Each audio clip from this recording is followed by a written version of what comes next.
And they sung a new song, saying, "You are worthy to take the book and to open the seals thereof. For you were slain, and has redeemed us to Jah by your blood out of every kindred and tongue and people and nation, and has made us unto our God kings and priests, and we shall reign on the earth forever."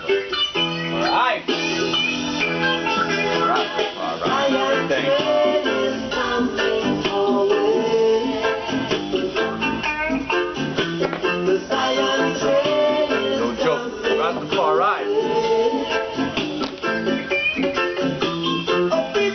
Give thanks, Ras reporting ahead of the time, one stone at a time. Today is the day that we celebrate Independence Day for Ethiopia. July 16, 1931, His Emperor Majesty Haile Selassie I declared the new Constitution of Ethiopia, which was revised in 1955. This constitution took place of the original law of the Middle Ages, which was the Fida Nagast. It was the first instance in history where a ruler, an absolute monarch, had sought voluntarily to include sovereign power of the subjects of his realm. So he introduced the legislative branch and he introduced the judicial branch. Simple document of 55 articles containing 12 chapters. The basis of the Constitution was to preserve the line of David, which had been carried through the Kibur Nagast story of the Queen of Sheba coming from Ethiopia to the King Solomon in Jerusalem to have child, one of which of Menelik I, the great king of Ethiopia. The main difference between the 1931 and 1955 Constitution was that in the 1955 Constitution it granted Emperor Haile Selassie I the authority to print money. It also provided more adequate protections to the environment. Article 130 says the natural resources in the waters, forests, land, air, lakes, rivers, and ports of the empire are sacred trusts for the benefit or present of succeeding generations of the Ethiopian people. The conservation of the said resources is essential for the preservation of the empire. None of the said resources shall be exploited by any person, natural or judicial, in violation of the principle of conservation established by the imperial law.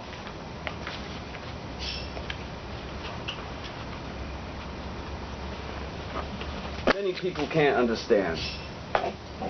This is a process of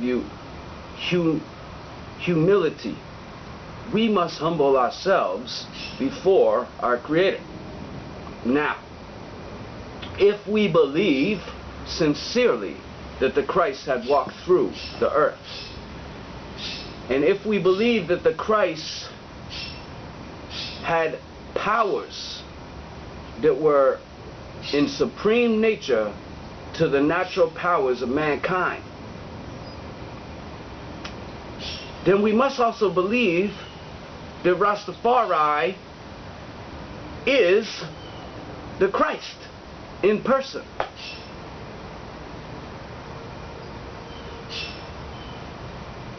Are we to think that the Christ is a liar? Well, some people would think that we are to think this way. So, exactly why and how could the Christ have walked through the earth so righteously? Or is it that maybe this was an admired man, so admired that they decided to produce a gospel, a New Testament after him? But does that make sense, seeing that the man was killed, was murdered by the same people that he shared the land with? So how could it be that a man that was not admired in the time that he was walking the earth to become admired after he walked the earth? Well, it could be possible, but only through righteousness' sake. Because we know in history that men that have chosen to live their life with destruction, with evil forces at their back, have gone out into history to be the same people.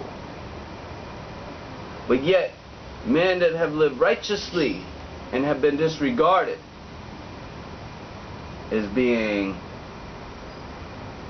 people of ill nature have gone down into history as being the greatest leaders, revolutionaries, and kings that the earth has ever seen.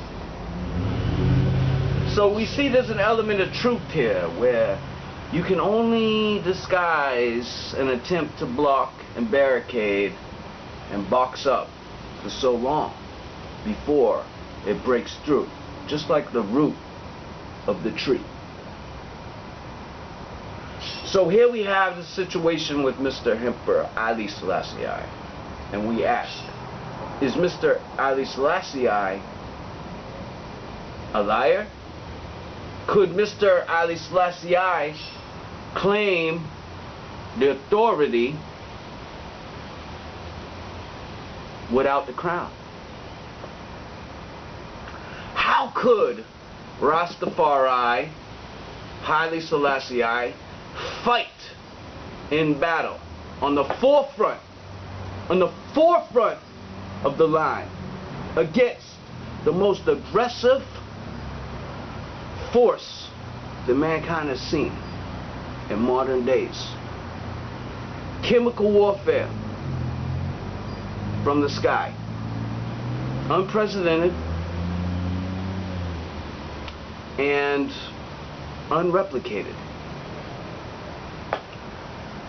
And yet, him was on the front line. Is this a liar? Is this someone that doesn't deserve the throne? Certainly not. We know the origins of Mr. Rastafari. You can trace through the blood to the King David. And in between the King David and Rastafari comes Christ. Jesus of Nazareth. Everybody proclaims today, they got the picture on the wall. This isn't the real Christ.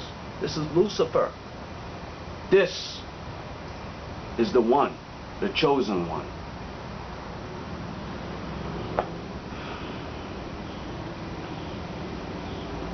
Is it a choice that we have? Or is it a choice that's in the hand of the Father? Did we choose what we wanted the Christ to appear as? Or was it a choice that was made from the highest order, the highest origins of the earth? That's the question we have to make. And that's the humility process that we have to go through.